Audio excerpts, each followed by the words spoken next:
Sala Especial está de volta e hoje nós estamos conversando sobre a campanha de combate ao abuso e à exploração sexual de crianças e adolescentes. O senhor estava terminamos o primeiro bloco, o senhor estava falando da campanha. Como é que é essa campanha? Ela dura agora o mês de maio todo? O Conselho deliberou por fazer a campanha ao longo de todo o mês de maio, que a data é 18 de maio, mas para que marque, né? Nós decidimos fazer todo o mês de maio. Então, nós estamos na imprensa, né, participando de programas como esse aqui, programas de rádio, colocamos outdoor, tem 6 outdoors espalhados aí pela cidade, né? Vamos fazer uma panfletagem agora no sábado, com a participação dos escoteiros, distribuir o folder da campanha, né? E estamos colocando à disposição para ir às escolas, fazer palestras, ou um debate, enfim, uma conversa com professores, com os pais, até com os alunos, se tiver interesse. No fundo, a campanha está com esse foco, né?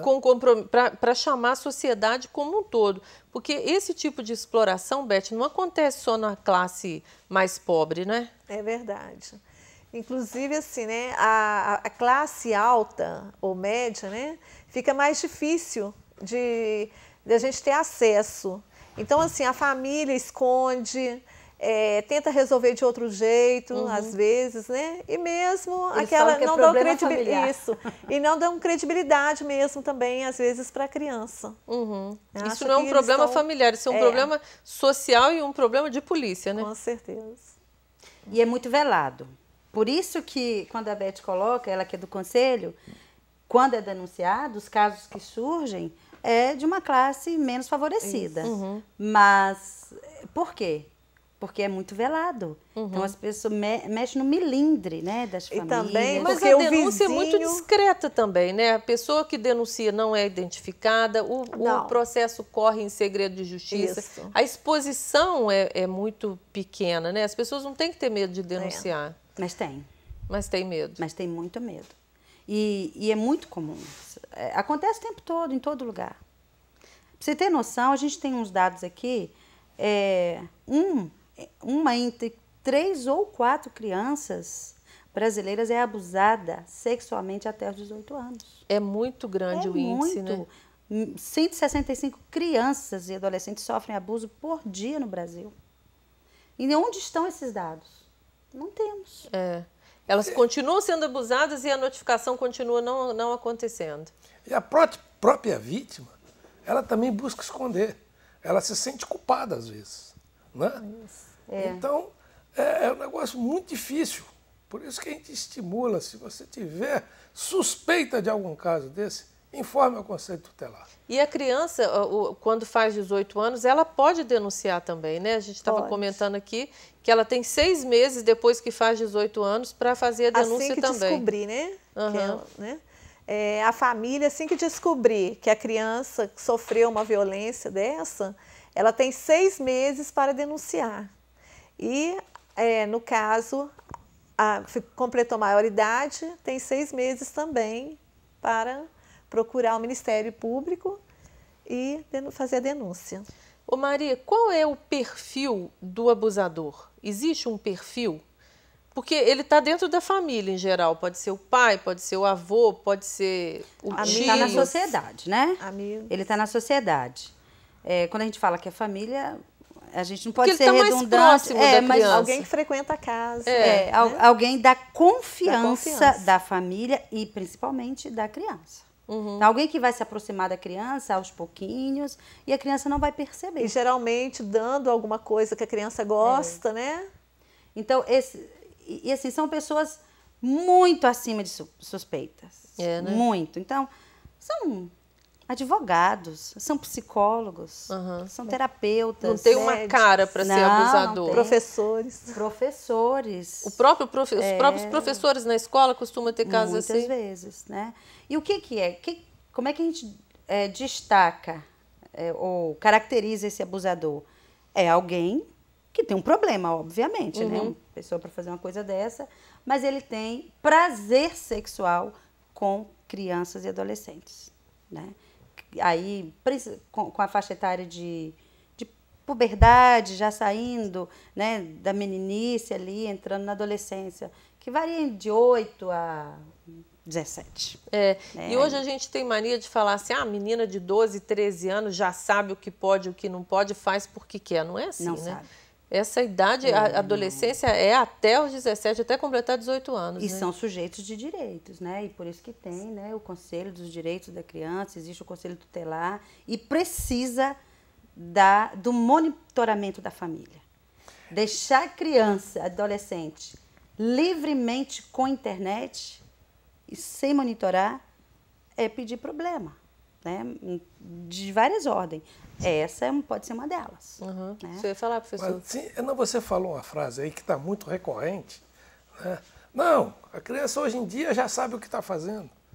Pode até saber, mas ainda não tem a maturidade suficiente para compreender o fato profundamente, as suas consequências, seus efeitos. Então, a gente tem que entender, não importa se você tenha uma internet aí que lhe ponha bastante informações, não importa que a televisão passe bastante informações, mas a compreensão dessas informações é preciso ter maturidade. E que uma criança ou um adolescente ainda não tem essa maturidade suficiente para ter a compreensão. E para fazer escolha, né? Exatamente. Fazer escolha, exatamente. A Beth ia falar. Não, afinal de contas, são crianças, né? Exato. Estão na idade de brincar, né? Estão na idade de divertir e, às vezes, E normalmente, quem tira isso da criança é quem tinha que estar garantindo. Isso.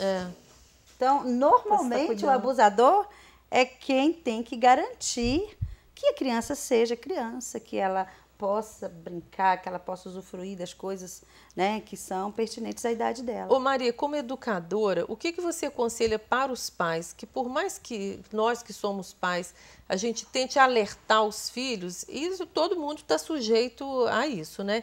Que tipo, falar de sexo a partir de que idade, isso é importante? A escola tem que ter essa participação também? Como falar sobre sexo? Então, eu acho que a gente precisa compreender que sexo não é um problema. Né? Sexo faz parte da vida, né, humana, não é um problema. A família, ela precisa, ainda que com suas crenças, ela precisa quebrar esses tabus, porque se ela não conversa sobre sexo, a criança vai saber na rua de um jeito bem, né, que a gente não conhece como, né? Mas com certeza muito distante do que a família gostaria. E a escola também precisa compreender que ela precisa falar desse assunto. E não fala? Não fala. Não existe uma educação sexual na escola, esse assunto, né, curricular? Existe para falar de corpo humano. Por exemplo, o currículo do 4º, do 5º ano, né? Eu estou colocando os menorzinhos, né? Porque para frente tem, a gente sabe que tem com mais frequência. Tem corpo humano. Daí, por mais que o professor, né, se dedique a fazer uma boa aula, né, a ter um bom desempenho, enfim, não trata da sexualidade das crianças de uma maneira mais direta, né? Que tem corpo, que tem seus órgãos, que a gente precisa cuidar. Então, quando você me pergunta o que a família pode fazer, ela precisa orientar. Ela tem que orientar principalmente. O corpo é seu e você precisa cuidar dele. E ninguém tem o direito de tocar nele. E essas mães que ficam muito tempo fora de casa, isso tem que começar desde muito cedo, né? Para a criança ter em quem confiar, para mostrar que aconteceu alguma coisa e falar, né? Para ela saber o que não pode. E um problema seríssimo, que tem a ver com o que a gente está falando, é quando o abusador consegue retirar o prazer da criança. Agora, pensa uma criança sendo abusada e tendo prazer com isso. Então, como que fica a cabeça dela? Como o professor Tancredo colocou, ela não fez aquela escolha. Em geral, porque ela foi inclusive está induzida. ligada aos presentes, aos mimos que ganha em troca. Eu estou falando do prazer sexual. Também, né? Então, como é que ela denuncia, como é que ela fala para a mãe, como é que ela fala para o pai, se ela, de alguma maneira, ela está gostando, né? Porque, na verdade, ela foi induzida. Então, e despertada cedo é muito demais. delicado. Então, precisa de um olhar vigilante da família e a escola precisa. Já passou da hora da escola assumir também essa tarefa de educação, educar para a sexualidade, desde a educação infantil. E a vigilância, né? De perceber que a criança tem um comportamento diferente e entrar na denúncia. Eu vou retomar uma pergunta que você fez, que você falou que o pai deve fazer, quando deve conversar. Bom, eu acho que os pais, mesmo nessa vida corrida que nós temos hoje, né? O pai trabalha, a mãe trabalha, mas ele tem que procurar estar presente. Estar presente junto do seu filho. O seu filho saber que pode contar com ele em qualquer momento. Né? Tem uma crônica antiga que é muito interessante, que o menino chega para falar com o pai, ele está com o jornal. Meu filho, agora deixa eu ler o meu jornal. E no final das contas, deixa a criança de lado e ela perde. Né? Essa confiança que ele tem que ter, saber que ali é um lugar onde ele vai ter o atendimento das suas necessidades. A referência, o seu ponto de referência. Ainda mais nessa vida exato, louca nessa vida que os pais estão levando. Não é desculpa dizer eu trabalho 8 horas, não tenho tempo. É a qualidade da atenção. Exatamente. Né? Então ele tem que ter todas presença. As classes sociais, deixando isso bem claro. Que isso acontece em todas. Né? Isso. Então a presença é fundamental, o primeiro ponto. O segundo ponto, você falou quando. No meu pouco conhecimento de psicologia infantil, a Maria pode até me corrigir se eu exagerei, mas o quando é toda vez que a criança se interessar pelo assunto. Exatamente. E no limite do interesse dela. Porque a criança, o ser humano por natureza, é curioso.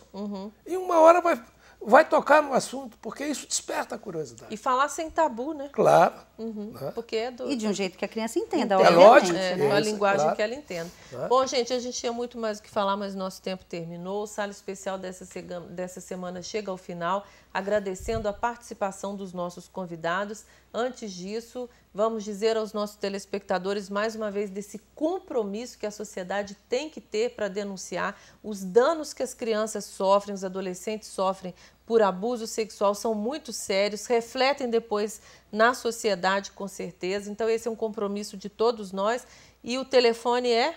3891-5462.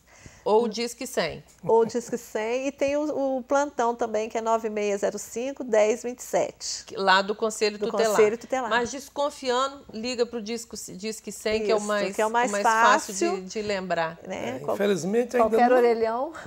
Infelizmente, ainda não conseguimos o telefone de 3 dígitos para o Conselho Tutelar.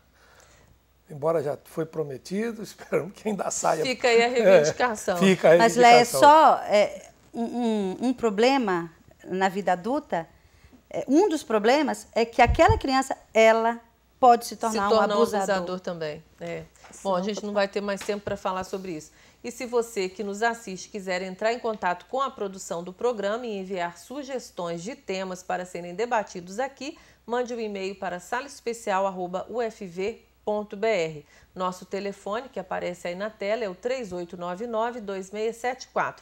O programa também pode ser visto ao vivo ou baixado no site da TV Viçosa. O endereço é www.rtv.ufv.br. Obrigada por estar conosco aqui no Sala Especial. Uma semana com saúde e paz para todos nós e até a semana que vem.